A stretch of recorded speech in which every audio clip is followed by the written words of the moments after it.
Emma, could you just talk us through the exhibition? This exhibition is really a very long-lasting project. The idea really started a long time ago because it was about 13 years ago.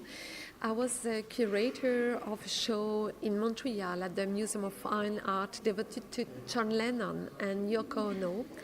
This was a celebration of the 40th anniversary of the Bedin in 1969 in Montreal, and it was probably the first step of this very ambitious project. How Yoko Ono and John Lennon really mixed their works together and created something new, a kind of performing art, art like the Bedin. It's about conceptual art, but the bed is also intimacy. But it's also a stage, a rehearsal, a studio. So I was fascinated by the way they enlarge their definition of what is music, what is art, through the lens of intimacy. So this was really the first starting point of this project. And when I arrived at the Centre Pompidou in 2008 as a curator for contemporary art, I was one of the curators of a very huge project called Women at Centre Pompidou, and we devoted 10,000 square meters, or all of the collection of the Musée National d'Art Moderne to women artists. It was a way to tell the story of art, from modern art to contemporary art, through the works 100% works from female artists.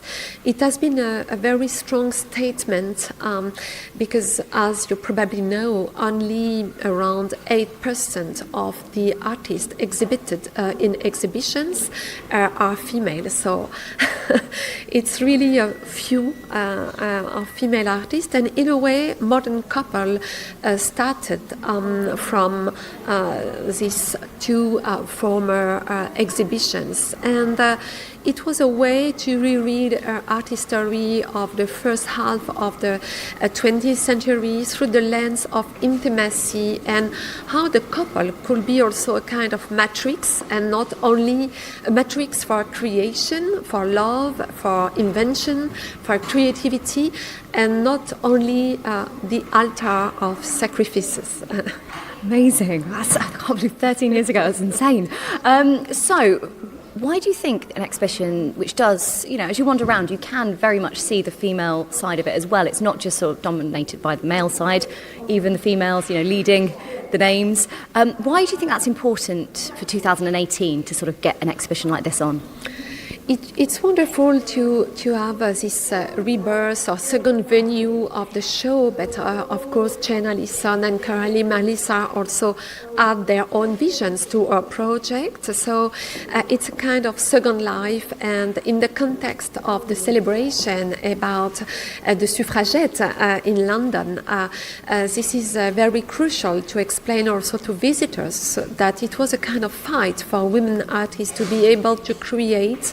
There is a beautiful room devoted to the Omega workshop and the Bloomsbury group in the exhibition, and of course by heart Virginia Woolf's position about the fact that a woman to write or to create artworks, she needs a kind of room of herself and money as well. So it's interesting to follow the way women artists in the cell of couples have been able to create, and sometimes the couple was an altar for sacrifice as well, and a fight place. But the policy and all the regarding women artists completely changed because of the First World War, of course. At that time, women artists developed their own responsibility, and so it's really a time of freedom of many also men artists were very strongly involved in reinventing the society. There is in the show an amazing space devoted to Haulosman and Anna Hirsch, a German artist, and Raoul Osman himself said that we have to kill, in a symbolic way, the father and the men to let the freedom to the woman and to change the society. So, yes, many of the male artists in the show also supported their wife and really tried to encourage their wife to create by their own.